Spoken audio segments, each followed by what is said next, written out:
des aveugles, des dépressifs, des malades et de tous ceux qui sont affligés. Donc, dans ce chapitre 29, au verset 19 d'Ésaïe, donc, la Bible déclare: les malheureux se réjouissent de plus en plus en l'Éternel. Donc, si un malheureux se confie à l'Éternel, il n'en sortira qu'avec de la réjouissance. Alléluia. Parce que Dieu s'est levé pour lui, pour disperser l'ennemi, comme nous venons de le lire. Pour faire fondre le méchant, qui l'accable d'affliction et d'oppression. N'est-ce pas? Alléluia. Si même les gens ne travaillent pas, Dieu enverra des anges pour supporter ses enfants. Déjà que le gouvernement a décidé des mesures tendant à apaiser la détresse financière des gens, puisqu'ils n'ont pas les moyens, puisqu'ils ne peuvent pas travailler. Dieu fait un effort aussi pour protéger ses enfants quand ils vont au travail, à la rencontre justement de la circulation de ce virus. Et donc, si nous nous confions à lui, au lieu de nous inquiéter, eh bien, nous allons nous réjouir de plus en plus en l'Éternel, dit la parole de Dieu. Et les pauvres feront du sein d'Israël le sujet de leur allégresse. Puisqu'au verset 20, il dit: le violent ne sera plus, le moqueur aura fini, puisque maintenant les gens du monde disent: où est votre Dieu? Vous aussi dans les églises, vous mourrez, comme nous qui ne croyons pas à lui. Où est votre Dieu? Alléluia. Mais Dieu dit: je ferai disparaître les moqueurs. C'est ce qu'il dit ici. Car le violent ne sera plus, et le moqueur aura fini. Et tous ceux qui veillaient par l'iniquité seront exterminés. Chers amis, Dieu est en train de faire quelque chose. Il est en train d'enlever les méchants. Ce n'est pas parce que nécessairement tu vas à l'église que tu es bon. Tu peux être méchant en allant à l'église. L'apparence ne veut rien dire. Mais les siens et ceux qui crient à lui, Dieu dit, ils se réjouiront en lui. Ils se réjouiront en lui. Soyez rassurés, mes chers amis, que Dieu n'a pas permis ces choses au hasard. Il a permis que cette histoire arrive. Il a permis que cette histoire arrive. L'homme, c'est déjà trop. Pour voyer dans sa science, dans sa technologie, et il croit que plus rien ne peut le contrôler. Il domine sur le monde. Il domine sur la science. Mais Dieu dit, je viens abolir l'arrogance. L'arrogance. L'arrogance. L'arrogance. L'arrogance de l'homme.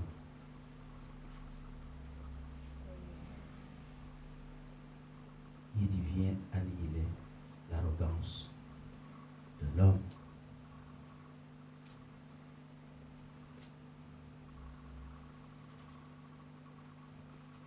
Si nous regardons ici,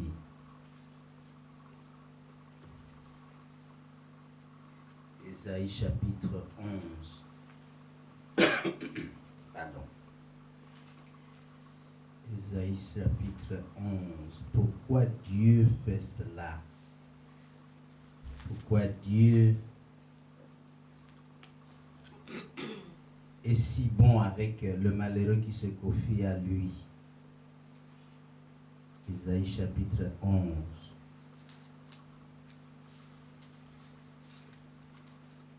Je me posais la question, pourquoi Dieu est si compatissant envers le malheureux et le pauvre? Alléluia. Au verset 4 d'Ésaïe 11, il dit, c'est Dieu qui parle, par la bouche du prophète Ésaïe, en disant, mais il jugera les pauvres avec équité. Et il prononcera avec droiture et jugement sur les malheureux de la terre. Il frappera la terre de sa parole comme d'une verge, et du souffle de ses lèvres, il fera mourir le méchant. Voilà ce que Dieu fait à la faveur du malheureux qui crie vers lui. Alléluia. Qui crie vers lui. Et à la faveur du pauvre. Parce que ses jugements sont droits et équitables. Avec le pauvre comme avec le malheureux. Et donc c'est le méchant qui est réellement puni. Et le méchant c'est qui? C'est cette personne, mes chers amis, si nous allons dans le même, j'ai beaucoup d'écriture ici, si nous allons dans Ésaïe 47, et ça décrit vraiment ce que ce monde est devenu, et pour ça, probablement, Dieu a envoyé le tremblement que nous connaissons aujourd'hui, parce que l'homme n'a plus regardé à Dieu. Ésaïe chapitre 47, versets 10 et 11 dit ceci. Tu avais confiance dans ta messageté. Le monde est devenu de plus en plus méchant, n'est-ce pas, aujourd'hui?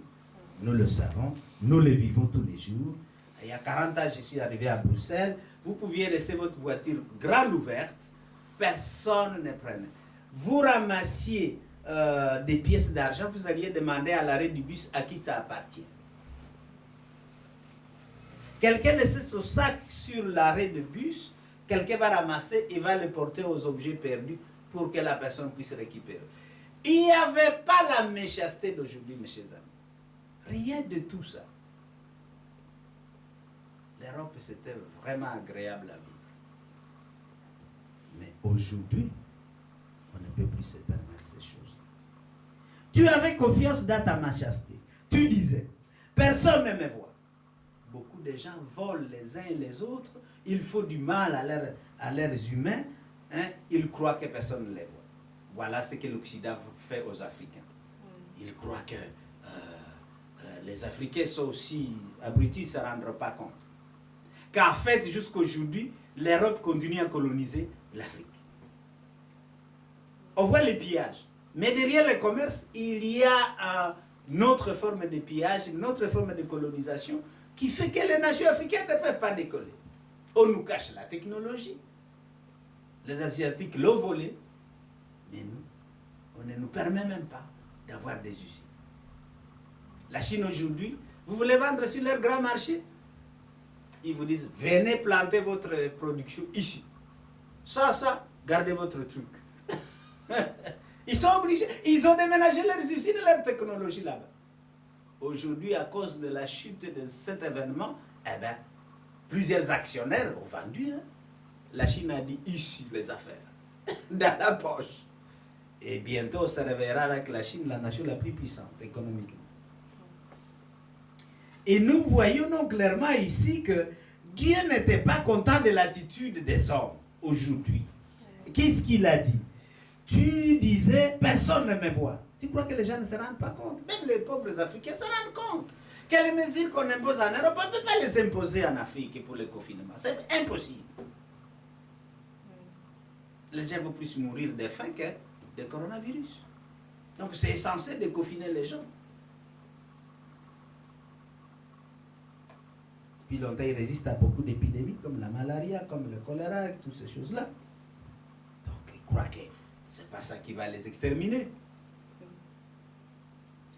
Alors tu disais à ton cœur, moi, rien que moi. Ah non, ici il y a d'abord un verset que j'ai sauté, excusez-moi. Donc tu disais, personne ne me voit. Alors ta sagesse et ta science t'ont séduite. Vous voyez ce que la technologie fait? Le monde ici est devenu technologique et ils ont cru que comme ils savent aller à la Lune, ils savent aller en Mars, donc ils ont conquis l'univers. Il n'y a pas de Dieu. L'homme est le Dieu de lui-même. Ça dépend des personnes. Mais nous qui croyons à Jésus, nous savons qu'il est le roi des rois que nous sommes. Et que donc nous ne sommes pas les rois de l'univers. C'est lui le roi de l'univers. Et donc tu disais que personne ne me voit. Ta sagesse et ta science t'ont séduit. Donc les gens sont séduits par la science. Ils ont trouvé qu'il faut idolâtrer la science. Et tu disais à ton cœur, moi, rien que moi. Ça, c'est ce que les gens disent aujourd'hui. Quand ils deviennent riches, ils peuvent faire n'importe quoi. Malheur, le malheur viendra sur toi. Et voilà, tam. À moins d'un mois, la terre s'est arrêtée de tourner. Le commerce de la mondialisation, bam, les gens se retournent sur eux-mêmes. Les nations se retournent vers eux-mêmes. La calamité tombera sur toi. Alors, ça que tu envoies l'aurore, la calamité tombera sur toi. Donc, c'est un monde invisible qui est venu nous attaquer. Ce n'est même pas une nation contre une autre, non. Un truc que Dieu a autorisé, ça que les gens le voient, est venu. Ça que tu le vois, il est venu. Ça, c'est la sagesse supérieure de Dieu. Je vais arrêter le monde sans même faire quoi que ce soit. Un petit truc que tu ne peux pas voir va arrêter le monde. Les usines et tout. Stop! Qui dira qu'il n'a pas vu ça? Même Josué avait arrêté le soleil, on dit. Mais en réalité, tu ne sais pas arrêter le soleil parce que la terre tourne autour du soleil. Et finalement, comme Dieu ne peut pas se contredire dans ses lois, c'est finalement Josué a arrêté la terre aussi comme ça. C'est la terre qui s'est arrêtée de tourner autour du soleil parce qu'il fallait continuellement la lumière. S'il ne pouvait pas continuer de marcher. Donc, pour que la lumière reste, il a fallu que la terre s'arrête et que le soleil continue à briller là-dessus. Alors, si Josué a arrêté la terre, tu peux arrêter aussi ce coronavirus par ta prière. Ah oui. Tu peux arrêter sa propagation dans ton corps. Il suffit de déclarer, ici c'est une habitation de Dieu. Dieu ne souffre d'aucune maladie. Je dis non au coronavirus. Je dis non au coronavirus. Je dis non au coronavirus. Parce que je suis couvert par le sang de Jésus. Et le sang de Jésus dissout tout. Purifie tout. Et donc on voit clairement que Dieu avait déjà prévu cet événement-ci dans ce chapitre 47, le 10 et le 11. Et tu te disais, la ruine fondra sur toi maintenant tout à coup. Et c'est ce qui s'est passé. À l'improviste en plus. Le monde ne s'attendait pas à ça. Ils avaient oublié. Ce n'est que dans la recherche qu'on trouve ces prédictions de Nostradamus et les écrits des années 70. Les gens n'y passaient même pas. Et à cause de cela, mes chers amis, à cause de cela, Dieu vient secourir le malheureux. Il vient secourir le pauvre. Pauvre. Le pauvre se réjouit parce que du fait qu'il a crié à Dieu, qu'il s'est tourné vers Dieu, Dieu ne le déçoit pas et il va le récompenser.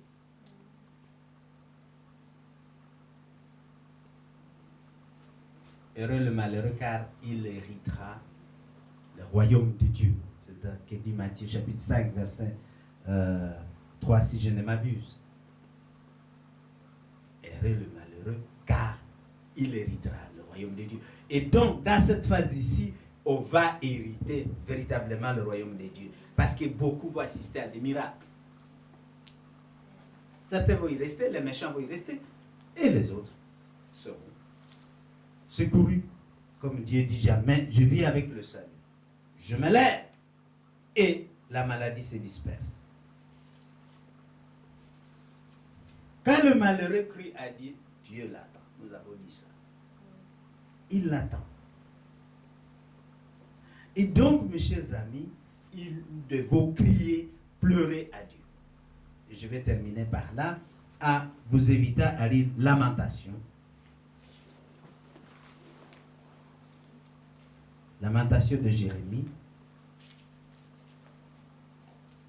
La grâce de Dieu, mes chers amis, à cette saison de Pâques n'est pas annulée. Il est là. C'est pour ça que le malheureux et le pauvre sont secourus par Dieu. Ils peuvent se réfugier à Dieu. Lamentation chapitre 2, nous allons lire le verset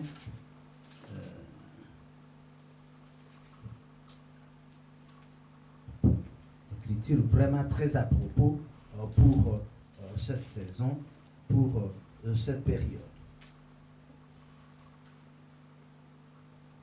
Vous qui êtes là, est-ce que vous trouvez cette écriture? Lamentation, c'est après le livre de Jérémie, au chapitre 2.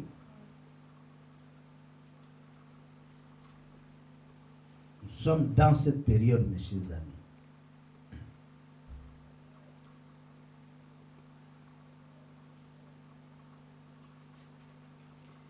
Alors, peut-être commençons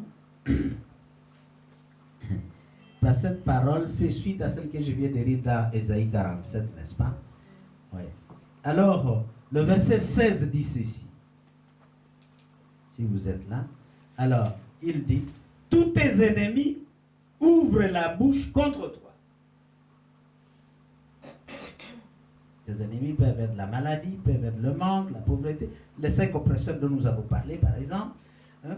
Ils sifflent, ils grincent les dents, ils disent, nous t'avons englouti. Ils complotent contre toi. C'est bien le jour que nous attendions. Nous l'avons atteint. Nous le voyons. Le diable croit qu'il a gagné avec l'infection du coronavirus, mes chers amis. Il croit, il est convaincu qu'il a eu le monde entier cette fois. Le monde est à ses genoux. Il est convaincu. Et ils disent même, l'Éternel a exécuté ce qu'il avait résolu. Il a accompli la parole qu'il avait dès longtemps arrêtée. Il a détruit sans pitié. Il a fait de toi la joie de l'ennemi. Ça, c'est encore plus lourd. La joie de l'ennemi. L'ennemi est content. Je les ai eu, même les chrétiens, soi-disant. Il a relevé la force de tes oppresseurs. Voilà. Et au verset 18, leur cœur crie vers le Seigneur. C'est l'ennemi qui parle. Leur cœur crie vers le Seigneur. Mur de la fille de Sion, répand jour et nuit des torrents de larmes. Vous vous rappelez le mur de lamentation à Jérusalem? Hein, les gens crient, pleurent là-dessus. Dieu nous évite à pleurer ici, à crier vers lui. Or, nous savons que quand le malheureux, quand le pauvre, l'affligé crie à Dieu, Dieu l'attend et il les délivre de tous ces malheurs. Tous ces malheurs. C'est ça que nous avons dit. Et tous ces malheurs. Et donc, répand jour et nuit des torrents de larmes. Pleure comme il faut. Comme on pleure. N'aie pas peur de faire couler des larmes comme des torrents. Tu peux remplir les seaux de larmes. Pas comme les professionnels de pleurer pour les gens, hein, mais pleurer vraiment en réalité, comme nous avons déjà dit ici. C'est parce qu'il y a des professionnels pour aller dans les soirées de deuil et qui doivent crier, pleurer pour la personne qui a perdu une personne de sa relation, de sa famille. Pleure, il ne te donne aucun répit. Il ne faut pas t'arrêter de pleurer ou de crier à Dieu. Et que ton œil n'ait point de repos. Ça veut dire que tu ne dors pas, tu pleures jour et nuit. Lève-toi, pousse des gémissements à l'entrée des veilles de la nuit. Jusqu'au soir, tu es toujours en train de gémir, de faire couler des torrents de larmes. Répands ton cœur comme de l'eau en présence du Seigneur. Nous crions au Seigneur, mes chers amis. Pleurons avec des torrents à notre Seigneur. Il nous attend. Lève tes mains vers lui pour la vie de tes enfants. C'est ce que nous faisons. Qui meurent de faim au coin de toutes les rues. Voilà l'invitation que Dieu nous donne. Et Dieu nous attendra. Parce que nous sommes dans la saison et la période de sa grâce. C'est la journée des rameaux, mes chers amis. Jésus est honoré parce qu'il y a un événement que tout le monde n'a pas compris à ce moment-là qui va se passer. La grâce va quitter Israël pour se répandre dans le monde entier. Comme maintenant. Dieu a arrêté le monde. Il a mis les gens à méditer sur leur vie afin qu'ils sachent qu'il est Dieu. Et pour nous qui croyons à lui, afin que nous sachions qu'il est au milieu de nous dans cet événement.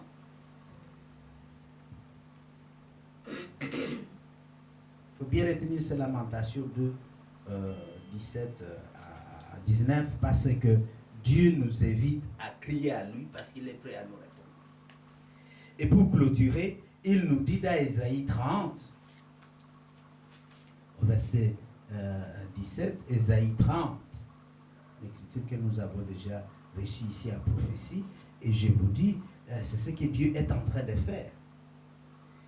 Hein?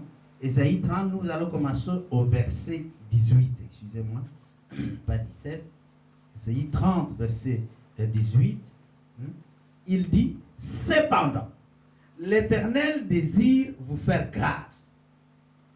Malgré ce que vous voyez, malgré le confinement, malgré l'affliction et l'ébranlement du monde, de toute la planète, eh bien, l'Éternel dit cependant, je désire vous faire grâce. Au milieu de la détresse, je désire vous faire grâce. Au milieu de vos péchés et de votre arrogance, je désire vous faire grâce. Au milieu de votre désobéissance et de votre indiscipline, je désire vous faire grâce, dit Dieu. Il s'élèvera pour vous faire miséricorde. Merci pour papa, c'est que Richard. Il va s'élever pour lui faire miséricorde. Car l'Éternel était Dieu juste. En effet, qu'est-ce que les gens ont fait? C'est qu'ils invoquent le nom de Dieu pour mériter ceci. Dieu ne fait exception de personne. Tout le monde s'est logé à la même enseigne. Riche, pauvre, dirigeant, autorité, régnant comme soumis, comme esclave, comme serviteur. Nous sommes à la même place. Ça, c'est la justice de Dieu. Elle ne fait exception de personne. Alors il dit ceci, heureux tous ceux qui espèrent en lui, en moi, dit Dieu. Oui, peuple de Sion, que nous sommes, donc nous sommes le peuple de Sion, eh bien, habitants de Jérusalem, habitants de Bruxelles, je dirais, eh bien, tu ne pleureras plus. Le salut arrive, mes chers amis. Ça va s'arrêter, ce confinement. Il te fera grâce quand tu crieras. C'est ce qu'on vient de voir à la lamentation. Pleure avec des chaudes larmes pour remplir une casserole de larmes. Gémis jusqu'au soir, disait-il. Il te fera grâce quand tu crieras, et dès qu'il aura attendu tes cris, il t'exaucera. Que le nom de Dieu soit élevé et honoré. Amen. À cette période, mes chers amis, nous savons que la grâce est sur nous. Jésus vient pour sauver le monde. Jésus vient pour sauver les gens du coronavirus. La mesure des hommes, oui, c'est bien, mais c'est mieux le salut de Jésus. Car quand il s'élève, rien ne résiste. L'ennemi est dispersé. Ayons confiance. Ayons confiance et ayons confiance. Rien ne pourra nous arriver. Et aucun des membres de cette maison ne sera pris dans cette tourmente. Nous scellons cela dans le nom et le sang de Jésus. Amen. Amen.